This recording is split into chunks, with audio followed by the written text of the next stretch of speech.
我们再来看看在乌克兰的战场上面，现在有了新发展。我们看到普京普京就讲了，他说你乌克兰策略错误，你不断的把军队，而且是你们的精锐的部队啊，向我们俄罗斯的库斯克派遣，可是没有用啊，在关键的地区。你却削弱了自己的军力，讲的是乌克兰因为在顿巴斯这个地方我们看到呢乌军人少了，所以俄罗斯在这个顿巴斯就推进速度就大了。他们就有斩获了所以你也可以看到美国学者也这么说这个乌克兰的策略可能失策了，因为你入侵到俄罗斯的库斯克，这个表面上看起来好像是有斩获，可是你俄罗斯你的敌军就借机消灭你乌军部队跟装甲车。因为我们讲过很多次了嘛，你孤军深入人家的土地，他就歼灭你，包括装甲车。包括你的部队都一样所以你的弹药耗尽，你失去更多的人力现在这个状况都一一这个实现了，我们的来宾也都在过去1-2个礼拜都讲过。而另外我们看到俄罗斯在乌克兰的神风特工队无人机起飞前就开始轰炸你了。我们请导播让我们看看这一幕这是泽伦斯基可能在战术上面又有一点点这个失分了这是俄罗斯国防部发布的一段影片，他说已经成功压制哈尔科夫地区的乌克兰神风特工队无人机小组。这些无人机呢，都还没有起飞就被俄军进行这个所谓的侦察行动，瞄准它，并且轰炸掉，把这些无人机都给轰炸光光。而另外我们看到，包括呢俄罗斯的这个空袭越来越强。那泽伦斯基他现在去搬救兵了，他跑去德国德国6号会有一个所谓的拉姆施坦的一个会议这个是每一年他们定期都会举办的一个军事方面的一个会议。他就跟西方的盟国开口要求说，能不能给我更多的远程飞弹，帮助我们把这场战役打下去，进行到底。而另外我们看到呢，包括英国政府他就承诺说，好，我再多给你650枚的防空飞弹。可是呢，现在呢，我们可以看到呢，俄罗斯也不断的警告美国说，你不能再提供任何的这个飞弹你不要再逾越这一条红线，他们也发出了警告。而另外，我们再来看看这个国家这个塞尔维亚的总统这个武契奇因为最近有一个说法是说，塞尔维亚他们采购了新的一批的法国阵风战斗机，总共12架。那就有报道说，有可能会把你们国家有14架米格29战斗机要淘汰，然后你转交给乌克兰使用。那我们看到这个武契奇就讲说，我不会这么做，我这辈子都不会这么做。而眼看着天气又要渐渐的变冷了这个能源的需求量也变大了，所以你看到美国制裁更多的液化天然气运输船要深度的冻结俄罗斯北极液化天然气2号所以你看到美国国务院又出招了，像是一些业者要运这些液化天然气我就制裁你要进一步的压缩或是压迫俄罗斯。可是呢，我们看到西方其实还是需要这个俄罗斯这边透过乌克兰运送出来的天然气，他们也需要用这些能源尤其像是奥地利、匈牙利还有斯洛伐克都很依赖嘛，所以像这样子需求方越来越多的需求你就可以看到这个价格也越来越高，就一步一步的推高如果说提供方越来越少的话，那另外这场战争什么时候可以结束呢？一直在讲说和平方案，可是谁作为仲裁者或是调停者？我们看到普京发话了他说中国、印度跟巴西是最适合来做调停人的。他们认为如果这3个国家愿意来调停，那乌克兰也有谈判的意愿，我也可以谈大家在桌上谈这是来自于这个包括俄罗斯包括普京的说法，他是真心的吗？来，先请教玉芳委员。先讲乌克兰这个战争这个泽连斯基大概没有念过《孙子兵法》。虽然在很多国家的那个军事学院，他们是必读的，像美国他们战院什么是一定要读《孙子兵法》。《孙子兵法》的军行篇里面就已经告诉你，你要先能够守得住，然后你要再看敌人如果露出了战力的空隙，露出了他战略上的错误，然后你再去攻击。所以他讲说，守则有余，攻则这个不足嘛。好，这个对，对不起，不可我要念的是守则不足，攻则有余啦。守则不足，你为什么要守呢？因为你的力量就不足以去发动攻击，赢得这个战争吗？是攻则有余，就是说你为什么可以攻？因为你很明显的，你有这样一个优势，你也找到敌人的弱点，然后去攻打他，这样。对。那这个泽伦斯基他们为什么要去打这个科尔斯克呢？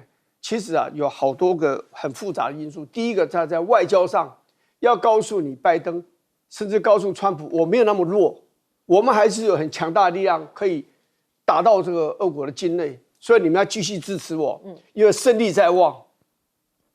然后呢，其实真正的呢，在军事上，他想围魏救赵，就你刚刚讲的这个乌东顿巴斯这一带，因为他一直进攻啊，就是所谓的冯娟城，其实那名字都改了好几次，最先叫冯娟村，后来改为冯娟城，后来他现在的名字其实不是跟红军一点关系都没有，是一个以前有一个教堂，那个东正教的教堂在那里，是拜玛利亚的啊，现在呢，他们就用这个教堂的名字来命名这个6万人的这样一个城市，这样。那你说围魏救赵，就是说好，我打你的科斯克，所以你知道从乌东撤军回来救你的科尔斯克。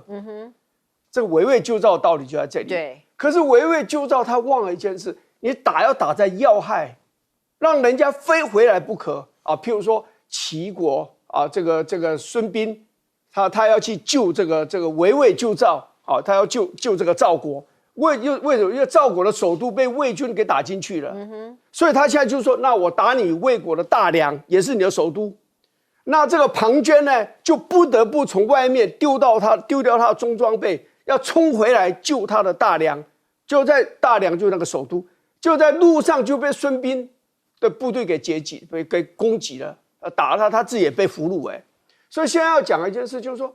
你要人家去救这个科尔斯克，可是对俄国来讲，我的人口这么多，我的土地这么大，这个科尔斯克不管人口还是土地，占我整个俄国来讲是一个很小的一个部分，我根本不用理你，我继续打乌东，对，我不急着那里我就把你耗在那里，是因为你越深入，他就一直吹我已经控制400平方公里了，明天就600平方公里，现在1250公里了，那我告诉你。你越深入，你贝多利分，你兵源就散。第二个呢，你补给线变得很长，所以这个就是说你在战术上取得的小胜利你逼近俄国的一个这么大的一个面积的土地被你拿下来。可是，在战略上呢，你是犯了一个非常大的错误，而这个大的错误不是你战术上的小胜利可以弥补的所以这个就是乌克兰看起来在这个整个战争里面来讲。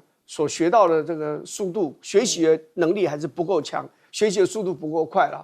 但我讲，俄国也打得非常辛苦，是他的乌军最重要的弱点是他防空的能力弱，所以可以让他可以投这个炸弹，投这个滑翔弹这个来攻击乌克兰土地。如果西方真的大量的供应他防空武器，像爱国者飞弹在乌克兰土地上只有5个连。这5个连，未来如果他继续提供，英国、德国也在提供的话，对俄国来讲，你就3战者动于9天之上，这个也是军情片里面所讲的。那你的空中的优势就没有的话，那这个战争就会焦灼一直下去。我想讲一件事，就是说，斯拉夫人是很能打的啦，乌克兰人也好，俄罗斯人也好，都是属于东斯拉夫民族。斯拉夫民族真的很能打的。各位想想看看，列宁格勒围了多少天？872天，到最后有些人都在吃人了，还是撑下去。所以我只能说非常残酷，非常的可怜。这个战争就是还会持续下去，只是美国可能觉得对他来讲这个不是坏事我的石油也赚钱了，我天然气也赚钱了，然后你俄国慢慢也萎缩下去了。那欧洲国家现在他们什么欧盟都没有用了，必须听我美国的。所以美国是真正的最大受获者，从某一点来讲，是，这也是我们从这个战争一开始就预测的方向。这1个多月了哈，是，我想从出战开始，我们就说，泽连斯基的这个策略不会成功，而且他的策略第一时间我们就看出来了。那时候我想欧美的媒体还很开心，兴高采烈的说突破俄罗斯的防线了，往北移动了，接近莫斯科啊，只剩下700多公里，再往北打，那么那个莫斯科的安全就动摇了。我们说不会哦，情况不是他想那样。现在跟我们的预测是一样的啊，这是第一个。第二个，我当时的时候就有分析说，对俄罗斯来说的话，他对于这个泽连斯基的这3个旅精锐部队机械化旅啊，那么进去俄罗斯境内的时候，刚好就满足普丁一直想要追求到的一个战略目标，就是说以有生战力。我想记得那个时候我还特别强调，就是说杀光这些很能够打的精锐部队。那这一个精锐部队目前来讲被困在那个地方，退也退不回来。然后普丁已经有5个旅把它包围住了，而且普丁已经宣布，这3个旅，也就是乌军的这3个旅，不是军队，是恐怖主义，是匪徒，所以他不会用日内瓦的战俘公约。换言之，也就是说，这些军队包括外籍佣兵，他们投降的话，不会接受到这个战俘的待遇，他会用匪徒、恐怖主义的待遇来去对待他们。那这个道理很明白，也就是说，这些人如果他投降，那就会移送到法院去审判，不是战俘哦，战俘是可以交换的，那他们会移送到法院审判。恐怖主义在俄国一旦被送到法院、送到监狱去，那他们的下场是很艰难的啊。所以我个人觉得说，普丁对于这个3个旅没有打算让他们活得回去。我觉得泽连斯基要为这3个旅负完全的责任，这是第一个。第二个，他到德国去，我觉得意义不大了。德国的绿党，德国的执政党目前是联合政府，他们已经通过了，在今年年底之前，也就是到12月之前，他们不会再给乌克兰任何援助了，因为他们的财政陷入困难，所以要等到2025年看有没有新的预算再考虑，那已经是往后延的事。波兰也已经宣布，他们自己的防卫已经不足了，所以波兰也不愿意再提供武器弹药给这个乌克兰。乌克兰目前来讲，从英国得到的是杯水车薪，所以他唯一能够寻求协助的就是美国。可是美国现在压力很大，为什么？因为这一次的乌克兰的王牌的飞行员，那一位副旅长，第一位驾驶 F-16战机的，结果栽了，估计被乌克兰自己打掉，很有可能是被爱国者导弹打下来。误击。那这个代表说，急救章的飞行员是没有办法操控 F-16战机的。我们台湾要飞 F-16战机是经过很漫长的过程的，官校4年，然后再飞教练机，然后再飞 IDF，然后再飞到 F-16战机。那现在这群飞行员很明显的，他们没有办法驾驭这款飞机，现在都没有在飞了。是。可是落井下石的是谁？美国。美国拒绝提供后勤援助，原因在哪里？俄罗斯扬言，你提供后勤援助，那么你用美式的装备打俄罗斯，俄罗斯将会还以颜色。是。我觉得美国也不愿意让战火烧到美国的本土。来请教董哥。俄乌战争他现在普丁是好整以暇，他非常知道美国人在想什么。美国现在是共和党执政，他在想的就是这个时候俄乌战场不要有太大的波澜。就是11月之前我们要投票，不要对贺锦丽有影响。那可以看到了，现在泽伦斯基自己很着急，因为他知道完蛋了。你光这半年大家想想看，他换了2个军事的重要首长，一个是前线的总指挥，对不对？总司令被换了。那这个人其实以前都讲很多大话。那我们现在根据所有的迹象显示，他就是北溪1号、2号炸毁的主谋嘛。那时候全世界的媒体说这就是俄国人自己炸的，不是啊。这条北溪它是运送到德国的一个最主要的天然气，那你们把它炸了，这条不是俄国自己的资产呢，它是跟荷兰、跟德国大家共同的资产，你把它炸了，那大家可以看到总司令被换了，然后也看到了空军司令欧勒什丘克，他把听赖老师讲，他们的爱国者飞弹把自己的 F-16给炸了，好，连那个头号飞行员都炸死。他们本来大家要清楚现在丹麦还有挪威他们组织一个联盟，叫做战机联盟，准备要大量买美国的 F-16供给乌克兰。这是第一批才6架，他们总共欧洲各国准备要提供128架，当然这是嘴巴讲啦。现在首批6架，第1架就炸了。那这个其实对泽伦斯基来讲，他非常不利。为什么？大家记得去年泽伦斯基的乌克兰扬言我们要大反攻，是几月几号？6月4号。结果到现在1年过去了我们看在媒体上看都很好看，好像俄国哪里又被打了或怎么样怎么样，对不对？然后又看到了哇，他还进军到俄国的土地，不得了了然后乌尔斯克好像都被占领了。人家那个土地是故意被你占领，要把你的部队把你困在这里吧，他就洋洋得意。为什么？因为他要展现给美国、给欧洲这些人看，你看我们有进展了，我们还占领他土地。结果不晓得我们看到了那时候的状态是什么？那时候的状态，普丁总统到各国去访问，他3号才从蒙古回来的。大家看，如果战场真的很激烈的话，总统怎么会四处跑呢？所以那个迹象就已经不对了。那现在普丁现在提出来了，我可以和谈啊。他今天还大谈，我们喜欢贺锦丽啊，对不对？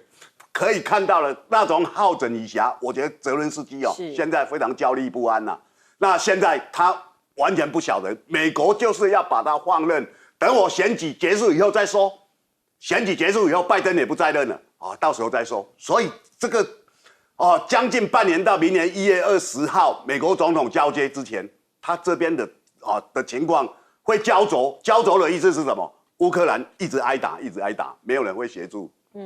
好，我们再来看看中国大陆跟非洲的关系越来越接近了。这是中非合作论坛已经在北京登场了，一共有超过53个非洲的领导人领袖来到了北京开会。那习近平也承诺，未来3年他会投资非洲3600亿，大概是我们台币1.62兆这么多的钱。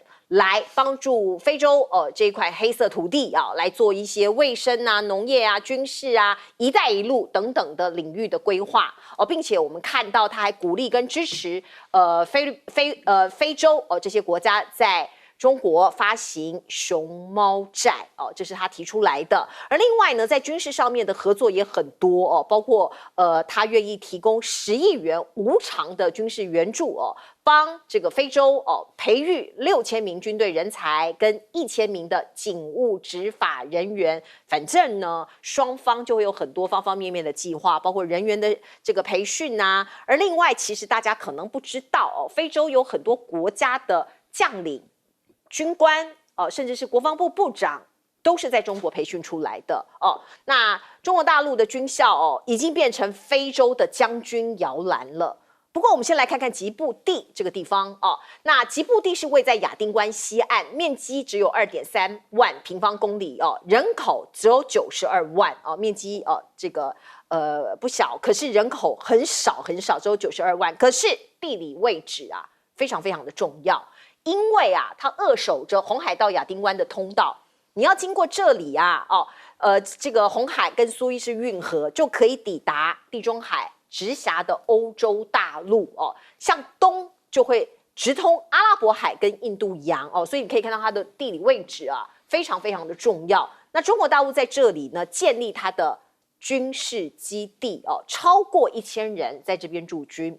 那我们刚刚讲到非洲将军摇篮就在中国的石家庄的陆军指挥学院说是这个地方呢有很多非洲的国家把他们的这些军人派来这里学习来这边受军事教育所以就有非洲将军摇篮之称。那至少有8位非洲国家的这个国防部部长是有在这里念过书的。那华府智库就说他们就提出一些警告，他说要注意要小心中国大陆跟非洲的关系太接近了所以呢在军事的合作上面升级了。可是你西方国家现在才知道，为时已晚已经这个结合得非常深了。而另外中国大陆的国防部就说了，解放军的海军陆战队即将到巴西南美洲的巴西参加多国联合军演。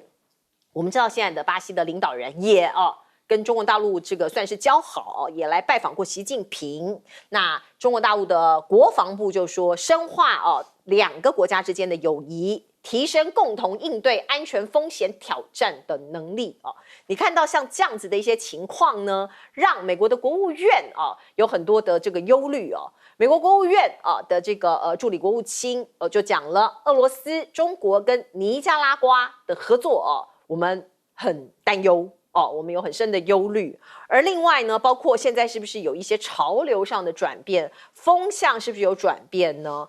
拉丁美洲跟美国的影响力的距离越来越远，地理上当然很接近了因为拉丁美洲就在美国的下面嘛。可是地理位置很接近，可是心理上面或是影响力是不是真的是越来越远了呢？请教玉芳委员。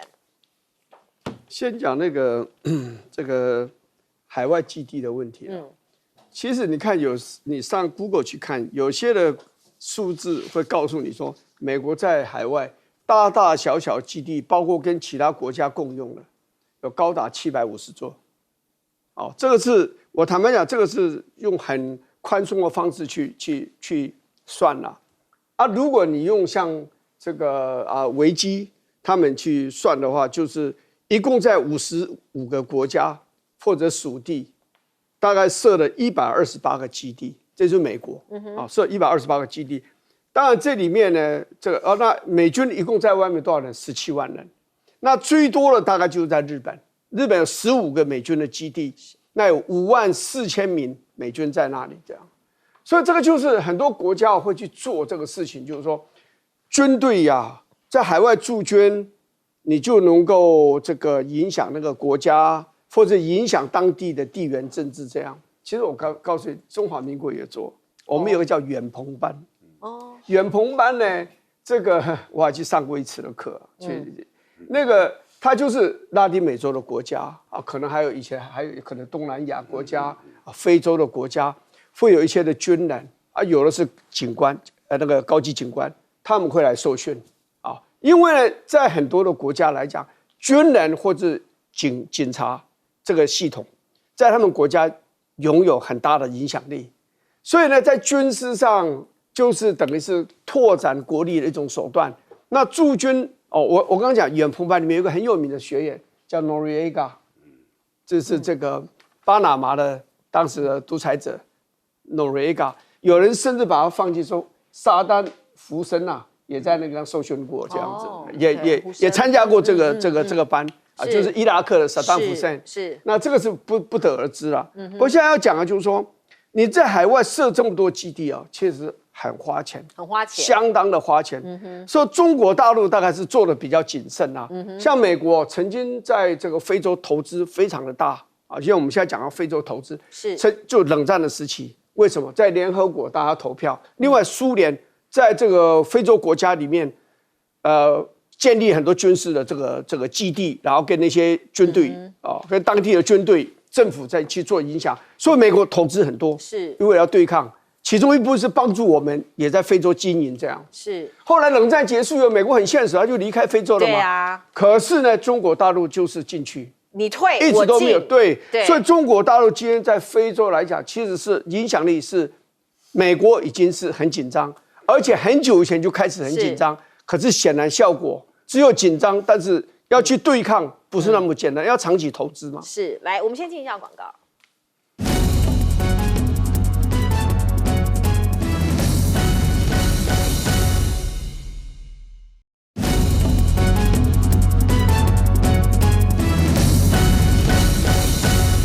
好，非洲过去我们说它是黑色大地，也许它的经济能力比不上其他的州，可是它的资源非常丰富。对，现在各个强国都希望跟它有更深的连结，尤其是中国大陆。我个人觉得欧美他们原本是占有优势地位，但是我觉得他们的战略错误。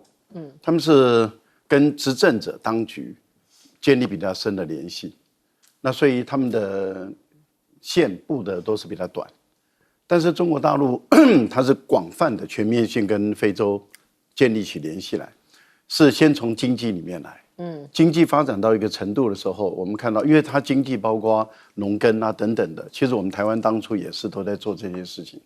然后它从经济里面发展到政治，到基础建设，到军队，所以它是全方位的。现在的非洲已经不再是过去我们想象中，因为欧美人对于非洲的描述有点把它丑化啊，例如说常常讲到非洲人就要把它拍出一些影片，就是说面黄肌瘦，肚子很大，然后那个苍蝇满地都是，然后到处都很落后。可是现在的非洲其实已经有点在转变了，当然还是一步一步在转啊。但是它的人口数有14亿人，跟中国大陆差不多13亿多一点啊。但是它的中产阶级已经快到1亿人了，这是联合国的统计资料。那你想想看，这1亿人他的基本的薪资，事实上不是我们台湾中产阶级的那个薪资，但是他已经有一半的钱是可以用来采购啊，不是只是维持下去，维持生活的吃的东西，可以买衣服啦，买手机啦。但他手机没办法买高档的，他可以买比较中低档的。但是大陆的工业却是高档、中档、低档都有。那当他的经济、政治、军事那么全方位合作的时候，它的这些工业产品的诉求量在升高了。所以随着中产阶级的数量一直增大，然后它的开始往中档走，然后新的低档又上来。那你想想看，在这样的一个合作长期合作下，然后再加上基础设施的一个投资，欧美人说：“哎，你这是债务陷阱。”可是对非洲人来说的话，我的交通基础设施、能源、电都有了，我的生活变好了。那这个部分里面，欧美人要去挑拨非洲人跟中国大陆的矛盾，就成功不了了。所以大陆对于非洲的影响力，欧美已经永远赶不上了。好，我们先进一下广告。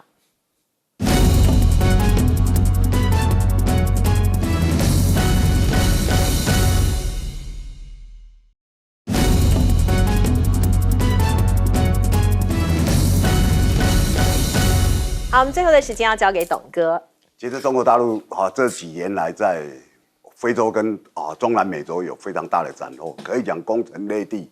那这些地都是过去欧美这些国家的殖民地，殖民了人家200-300年，然后最后把所有的矿产资源都用掉了。中国大陆它的做法比较不一样，它是协助开发，做一些基础建设。这是我自己去非洲采访看的。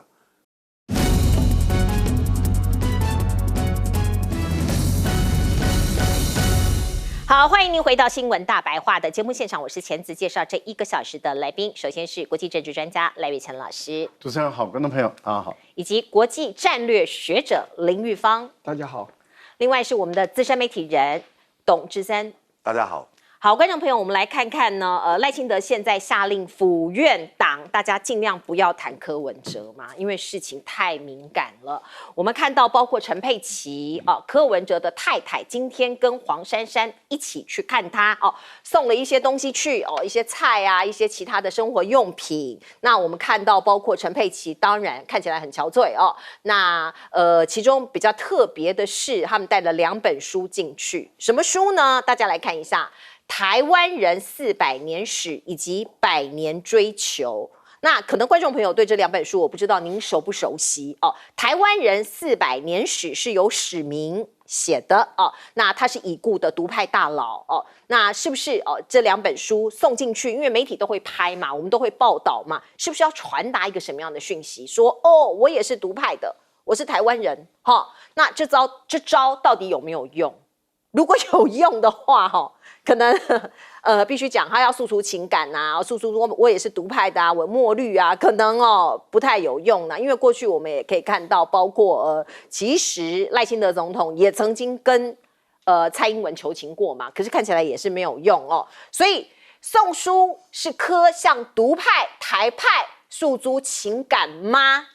是说像是这样的司法上面因为这个我们看到民众党是定调司法追杀嘛，政治小草在抗争，那心理的诉求是用像这样子这个表忠诚说我也是独派的，我是台湾人像这样子的意念传达出去吗？我们再来看看，包括郭正亮讲说柯文哲被羁押是用图利罪，可是图利罪被押很少见哦，其实因为相关的人，像应小薇啊，哦，前副市长啊，都被压啦，哦，为什么还要这个把它羁押起来？而且到目前没有金流啊，哦，你这个检方办案可能还需要可能再熬一下啊。我们再来看看，包括柯文哲的律师郑声源就说，要不要抗告啊？今天记者就围着他问嘛，哦。那郑律师说，我们等到绿箭之后再说啊，我们要去看这个柯文哲，去跟他这个谈话。那会不会抗告？现在不知道。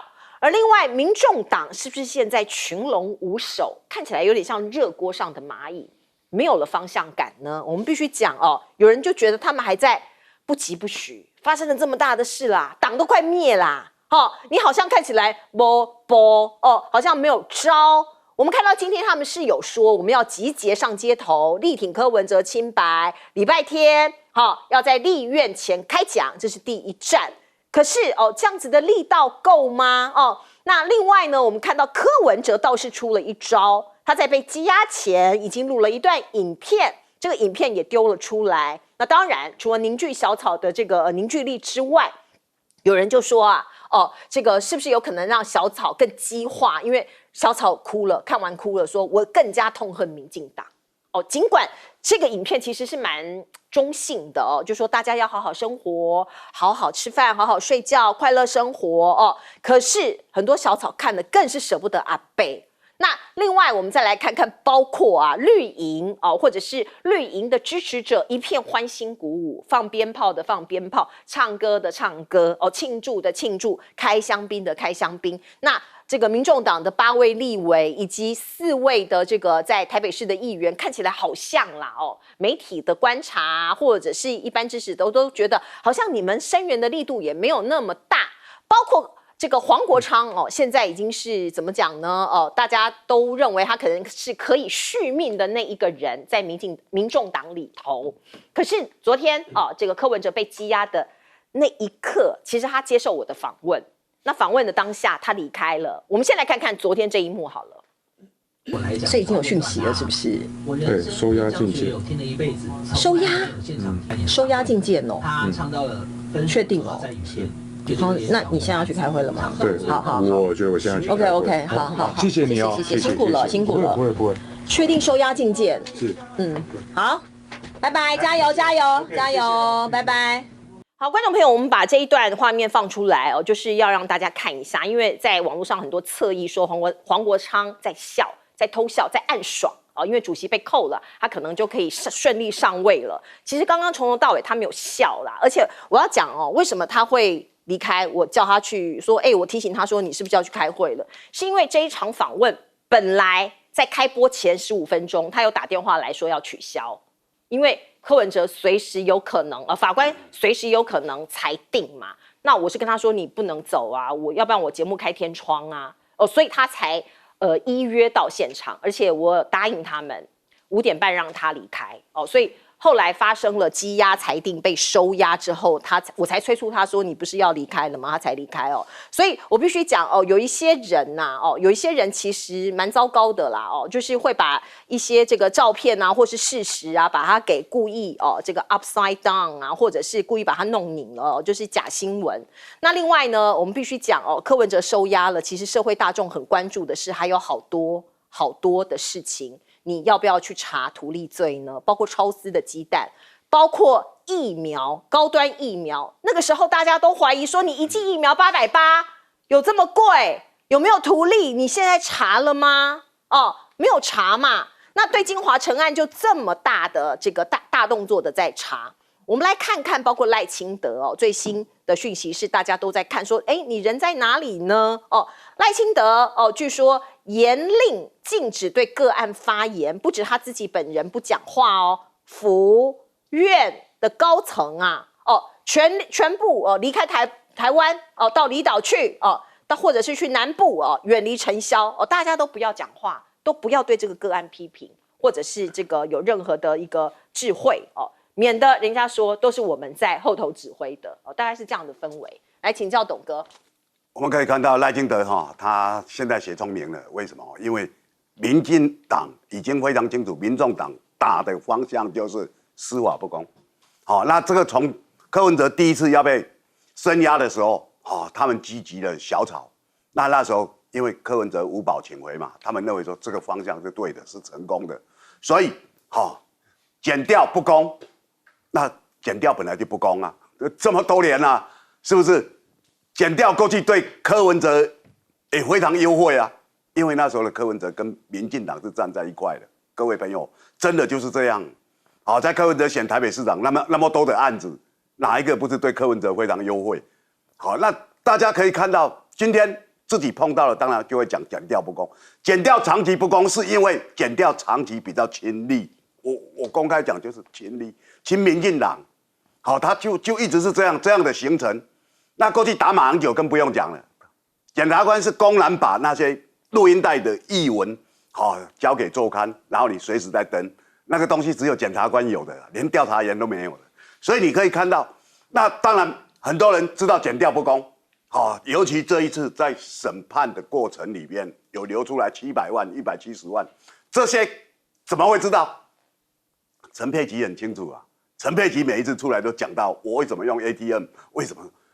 现在没有人在讲这些啦，因为陈佩琪自己很心痛，说怎么我讲了，马上外面媒体马上就知道，不是侦查不公开吗？侦查不公开只是去告诉那些小老百姓或者当事人，你们不要对外讲。检察官是不在里面的，检察官最应该侦查不公开。好，那现在赖清德很聪明了，我不要有任何你们这些立委或者这些部长或者你们这些公职人员对外讲，人家就会讲你们在干涉嘛。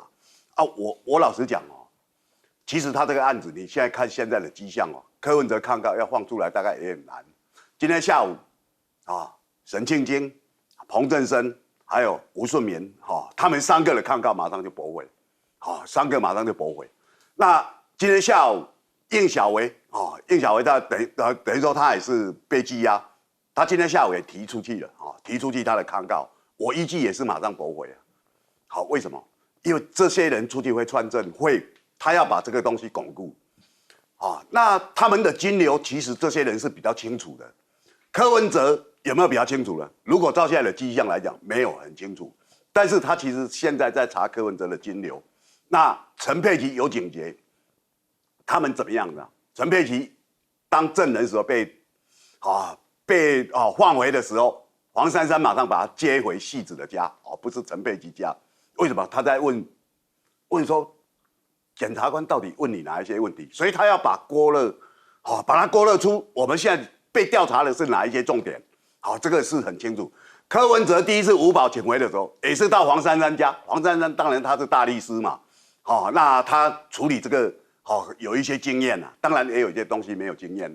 他带陈佩琪去送书。或者送这些要给柯文哲，他难道不晓得那个书硬壳了就不能送吗？你应该提醒他，这个会当作攻击的工具。对后来被退了啦。对，另外一本就没退嘛。对，另外一本没退。就是吴乃德那本没退嘛。吴乃德跟陈翠莲那本100年的台湾人400年史被退了。对，因为那一本退不是因为它的内容，是那本书太重了。精装版的。你精装版，你们3个住在里面，万一里面有一个是很讨厌柯文哲，跟他口角，那个书拿起来往你头上打几下，你就脑震荡，像砖头一样，打个3下，搞不好就对不对？就脑震荡一定会的吧？危险物品。对，它是当作危险物品，它不是因为内容那这个其实检察这个大律师应该知道，像我们跑了，我们知道哪些东西是不能送的嘛，那可以看到，在这一波他们现在民众就是说，我就号召小草然后我要再把那个氛围弄出来，因为他们认为柯文哲第一次被无保请回，是因为他们动员成功。第2次小草只有10几个人，没有。然后检察那个法官很聪明，我不要给你搞到晚上，我下午5点16我就裁了。为什么？到晚上你们那下班的人来又聚集在我这里，那压力就很大。那其实这些东西我都看得很清楚了柯文哲现在的东西在哪里？法官来讲，你还有一些金流，而且这些金流你没有交代清楚。那当然，收押柯文哲最主要、最后的那一根稻草，是因为发现柯文哲在媚证。你为什么要媚证？你不是很坦坦荡荡吗？坦坦荡荡为什么要媚证？这个媚证的那个被法官一发现，就好像郑文灿为什么被收押？郑文灿第1次500万交保，第2次1200万交保，第3次为什么收押？因为我让你交保，你在媚证啊，你在串证啊。你传简讯告诉助理要怎么讲啊？你在传简讯的时候，检察官就知道了嘛。他以为检察官不知道，所以这些过程其实是司法里面攻防很重要的。那玉芳委员怎么看这个案子？柯文哲，我觉得比较有趣的就是说，赖清德总统下令说，所有这些党政这些大人物都不要去谈，这是蛮好玩的哦。这为什么这样做？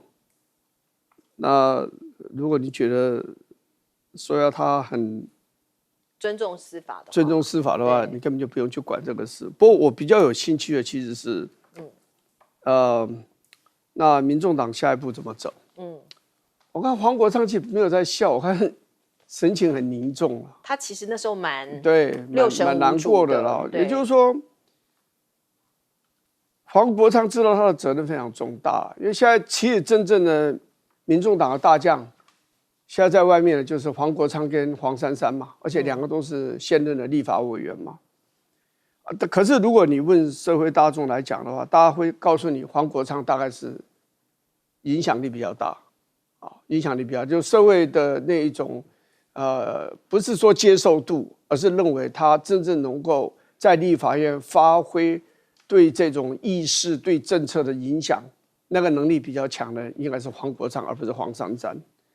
那黄国昌，我看他神情很凝重啦，因为你想，他的命运现在跟民众党绑在一起，或者是说跟这个柯文哲绑在一起啊。如果柯文哲这样下去的话，民众党的明天在哪里？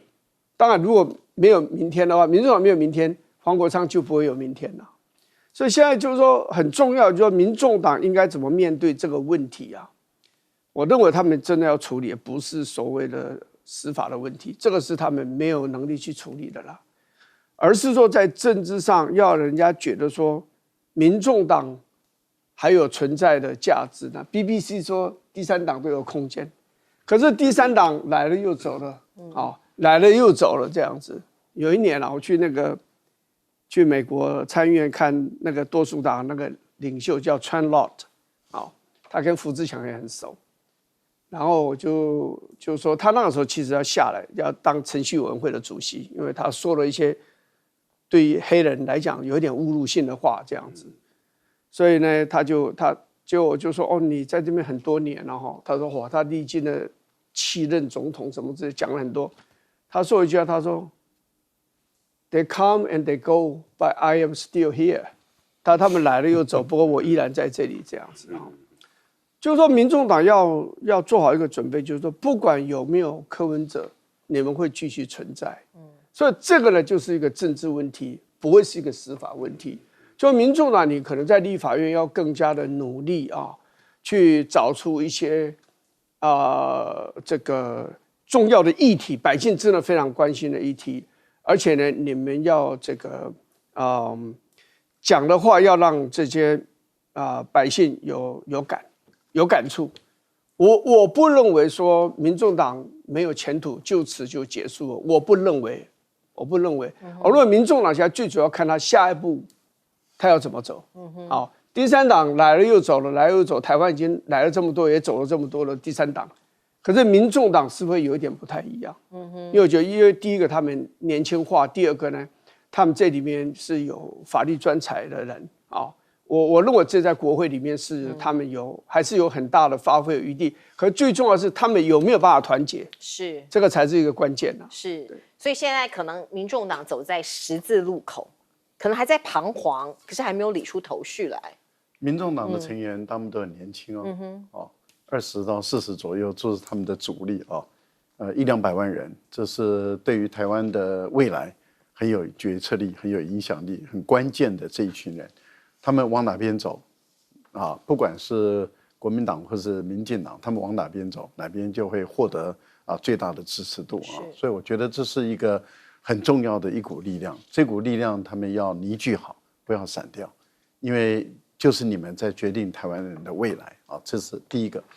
第二个就是我们看到在这个柯文哲的这一次的案件里面，北院第一次在开庭的时候认为说柯文哲介入这个事件并不严重并不严重，所以他觉得这个没有很大的影响，因此无保请回不需要交保不需要任何保证金，那么请回去吧，就这么清楚。